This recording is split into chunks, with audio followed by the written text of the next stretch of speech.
Hi guys, this is सूरज। तो guys आज आपको एक काफ़ी इंटरेस्टिंग टॉपिक के बारे में बात करने जा रहा हूँ। ये जो टॉपिक है ये टॉपिक रिलेटेड है इंडियन पोस्ट ऑफिस से। एक्चुअली क्या हुआ, मैंने अपनी बहन को पार्सल सेंड किया था, जो कि उत्तर प्रदेश में रहती है। लेकिन वो पार्सल उसको मिला नहीं। तो मैं वरिड क्यों नहीं मिला उसको वो ये पार्सल। तो मैंने ये पार्सल इंडियन पोस्ट ऑफिस के थ्रू करवाया था। तो मैं सोच में पड़ गया, यार उसको ये पार्सल क्यों नहीं मिला। तो मैंने 4-5 दिन बाद जो ट्रेसर होता है इंडियन ट्रैक पोस्ट ऑफिस वालों का, वहाँ पर चेक किया था। तो वहाँ पर जो शो कर रहा था वो शो कर रहा था इनसफिशिएंट एड्रेस। तो मैं तो हैरान हो गया, यार अनसफिशिएंट एड्रेस कैसे हो सकता है, मैंने तो सारा लिखा था एड्रेस। तो चलो कोई बात नहीं, वो आइटम रिटर्न आ रही है क्योंकि इंडियन पोस्ट जो है सबसे सेफ पोस्ट मानी गई है पार्सल की।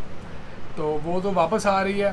चलो ठीक है, वापस आएगी तो मेरे पास आ जाएगी, मैं फिर से भेज दूंगा। तो फिर क्या हुआ, वापस तो आ गई वो 4-5 दिन के बाद, मीन्स कि ए वीक वो वहाँ से होकर यहाँ भी आ गई मेरे पास। तो बट मेरे को वो मिली नहीं पार्सल। तो मिला नहीं पार्सल, मैं तो चेक करता गया, प्रतिदिन चेक करता था।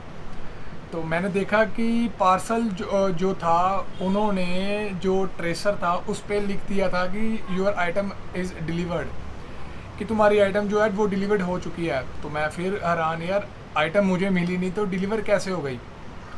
तो हमारे एक अंकल है यहाँ पर जो जीपीओ में काम करते हैं, उनसे हमारा काफ़ी मिलना जुलना है। तो वो नॉन ही बन गए हमारे एक हिसाब से। तो मैंने उनसे बात की, मैंने कहा अंकल मेरे को पार्सल मिला नहीं, तो शो कर रहा है कि आपका पार्सल जो है वो डिलीवर्ड हो गया है। तो उन्होंने मेरे को अच्छा गाइड किया। उन्होंने बोला कि कोरोना वायरस आपको पता है जैसे चल रहा है। तो जब कोरोना वायरस है उसमें क्या होता है, पार्सल्स को वो सैनिटाइज्ड करते हैं अच्छी तरीके से। तो जब वो पार्सल को सैनिटाइज करते हैं तब जो ऊपरला एड्रेस है वो शायद मिट भी सकता है, क्योंकि जब हमने ऊपर से टेप रोल नहीं लगाया होगा शायद वो एड्रेस मिट सकता है। तो मैंने सोचा शायद यही होया होगा।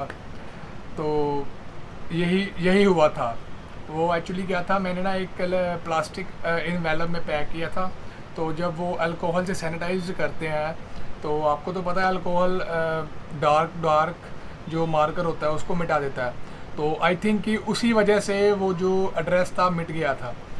तो मैंने फिर उनको पूछा कि अब मेरा पार्सल कहाँ पर होगा, क्योंकि ना मेरे को मिला ना जीपीओ में। जीपीओ मींस कि ग्रैंड पोस्ट ऑफिस, जो आपके शहर की सबसे हेड पोस्ट ऑफिस होती है उसको जीपीओ बोलते हैं ना। तो मैंने उनसे पूछा कि अंकल मेरा पार्सल कहाँ पर है। वो बोलते हैं कि तुम्हारा पार्सल जो है वो RLO और RMS में होगा। RLO मीन्स कि रिटर्न्ड लेटर ऑफिस, कि जो भी पार्सल, जो भी लेटर्स, जो भी आपका कुछ भी आता है इंडियन पोस्ट के थ्रू, अगर उनको कोई एड्रेस नहीं मिलता, वो जो पोस्टमैन है वो वहाँ पर डिपॉजिट करवा देता है। तो RMS और RLO वो एक ही बिल्डिंग में दो ऑफिस हैं। RMS क्या होता है, रेलवे मेल ट्रांस सर्विस। तो RLO जो उसका उसका जो मेन मोटिव होता है, उसका जो मेन वर्क होता है वो होता है कि जो रिटर्न पार्सल आते हैं उनको कलेक्ट करना। अगर तो जो उसका ओनर है वो तो पहुंच गया लेने तो ठीक है, नहीं तो आपका मिट्टी है। तो मैं गया, फिर RLO गया वहाँ पर मैंने देखा कि पार्सल आया, बट मेरा पार्सल वहाँ पर भी नहीं था। तो मैं फिर फिक्र में कि यार कहाँ पर चला गया। देन मैं फिर गया head post office. Head post office में गया तो वहाँ पर जो एक भैया थे, उन्होंने कहा कि ये तुम्हारा जो पार्सल है वो अभी अभी डिस्पैच हुआ है RLO की तरफ।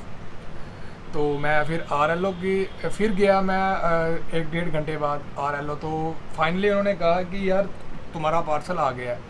तो अब मैंने उनसे पूछा कि ये प्रोसीजर क्या है। तो उन्होंने बोला कि आपको एक मेल करना होगा और विद रसीद के साथ एक मेल करना होगा उनको कि आप उनका जो पार्सल है आपको वापस दे दिए जाए।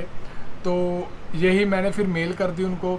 तो मेल कर दी तो आफ्टर 3 डेज़ का प्रोसीजर लगा। तो फिर मेरा जो पार्सल था वो RMS गया RLO से, देन वो गया TMO transit mail office, then वो GPO के गया GPO में, एंड GPO से मेरे को ट्रांसफ़र हुआ। क्योंकि वो सरकारी काम है तो वो डायरेक्ट किसी को ऐसे पार्सल नहीं दे सकते, क्योंकि ये उनकी सिक्योरिटीज़ वगैरह कुछ भी होती होगी। तो मैं भी आपसे यही कहता हूँ कि अगर भी आपका जो पार्सल है किसी भी कारण डिलीवर ना हो और आपको रिटर्न बैक भी ना हो, तो प्लीज़ आप एक बार जाकर हेड पोस्ट ऑफिस में जाकर कांटेक्ट करें। अपनी रसीद साथ में लेकर जाना मत भूलिए, क्योंकि वो काफ़ी इम्पोर्टेंट है, उसके बिना आपको वो कुछ नहीं मिलेगा। तो मैं तो यही कहता हूँ कि आपको, वो तो मेरी किस्मत अच्छी थी कि मैंने उसी दिन ही चेक किया और उसी दिन ही डिलीवर कंफर्म के मैंने अंकल से बात की।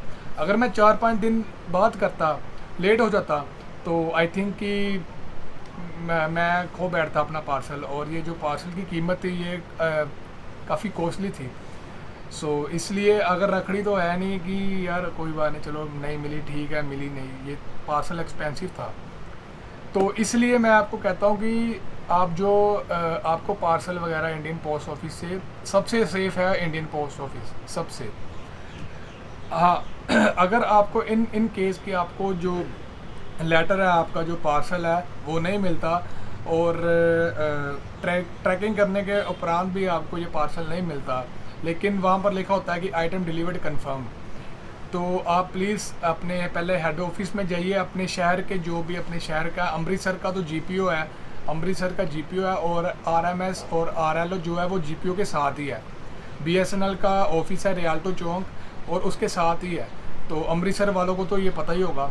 हाँ, अगर आप कोई और स्टेट से लिंक्ड करते हैं तो वहाँ के आरएमएस और आरएलओ और टीएमओ ऑफिस से ज़रूर आप संपर्क करें, ताकि आपका जो पार्सल है वो मिल जाए।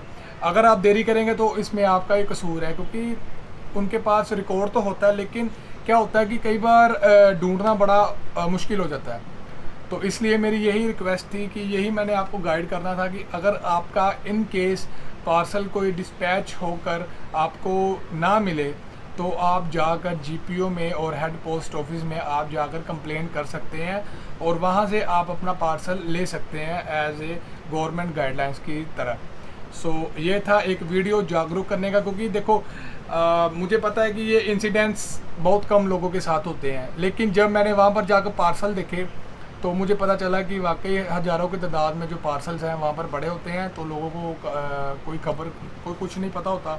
तो इसलिए मैंने ये वीडियो बनाई थी, क्योंकि चीज़ जो भी हो इम्पोर्टेंट तो होती है ना सबके लिए। ये था एक छोटा सा वीडियो, और मुझे उम्मीद है कि आपको ये वीडियो अच्छी लगी होगी। अगर अच्छी लगी है तो प्लीज़ इसे शेयर भी कीजिए, ताकि और लोगों को जागरूकता मिलती जाए ये इंडियन पोस्ट की, और किसी की कोई एक्सपेंसिव चीज़ ना हो। आपका बहुत बहुत धन्यवाद। आपका दिन शुभ हो। नमस्ते।